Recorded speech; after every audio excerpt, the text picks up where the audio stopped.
are now in the back of a Jeepney.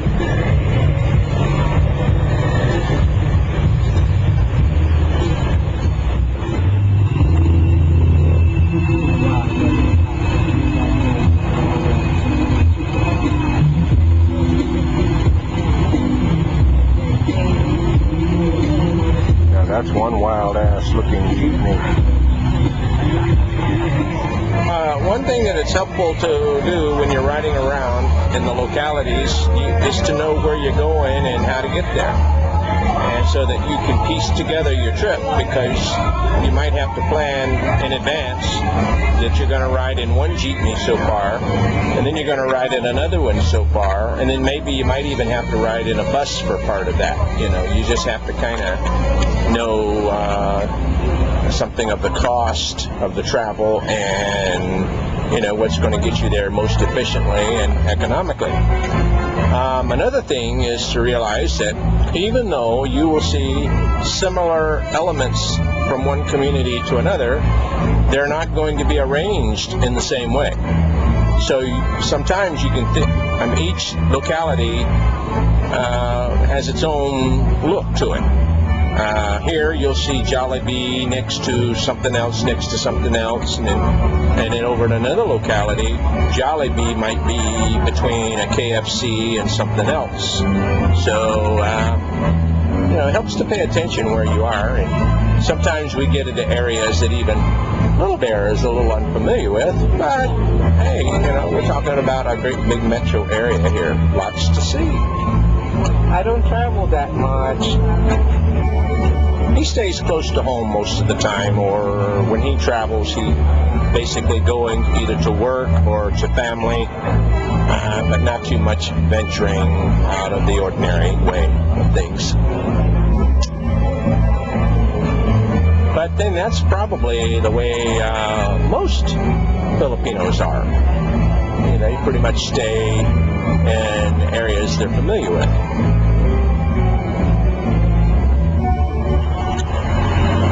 The front seat of a Jeepney again, this time at night, going from Riverbank.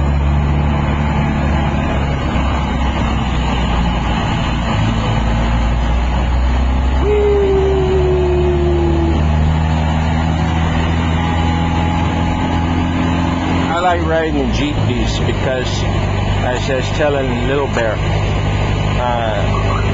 flag them down, you get on, you pay your tab, and you get to where you're going. You don't have to, no discussion necessary. Very straightforward service. I like the open air breeze, and not a bad ride.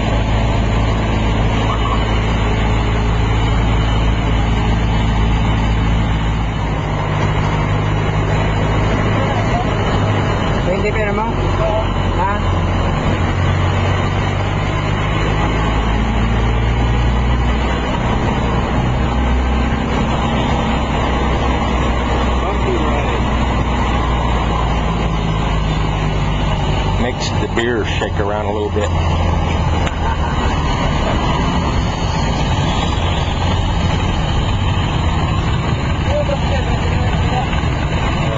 Roughly from the place that we came from, it'll be about 20 minutes away from our place to the one that we just gone from, Riverbank. Yeah, but you can count on the Jeepney drivers don't want to waste any more gasoline than anyone else, so they'll get you there as directly as they can. And of course, they want to fill their Jeepneys up, which stands to reason. Some don't mind if you hang outside on the side. Little Bear has done that before. Yeah. I'm used to it. I don't know how you'd pay your fare that way, though. But I do know if you sit way back by the door, you can just pass your fare up to the other passengers. Everybody's very honest about that. You pass the fare up to the front, and then the driver will dish out your change, and they'll pass your change back. So everybody here seems to have a pretty decent ethic about that. I'm amazed at the memory that these drivers must have to be able to dish out all their change. They remember who gets on where and who ought to be getting off and who pays what.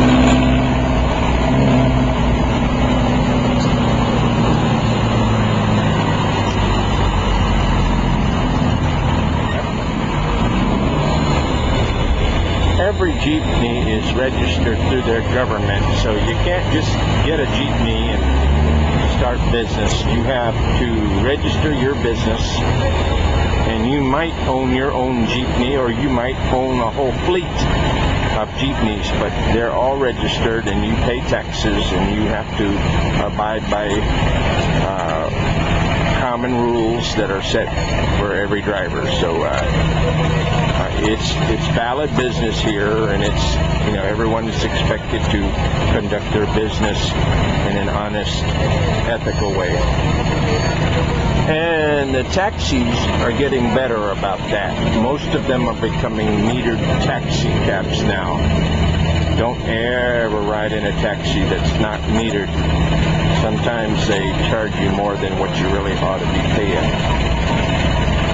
But that's probably happens everywhere. And here we have a vendor selling some goods. Bottled water, cigarettes, peanuts. Here comes another one. And if you have a few pesos and you want a little something, okay.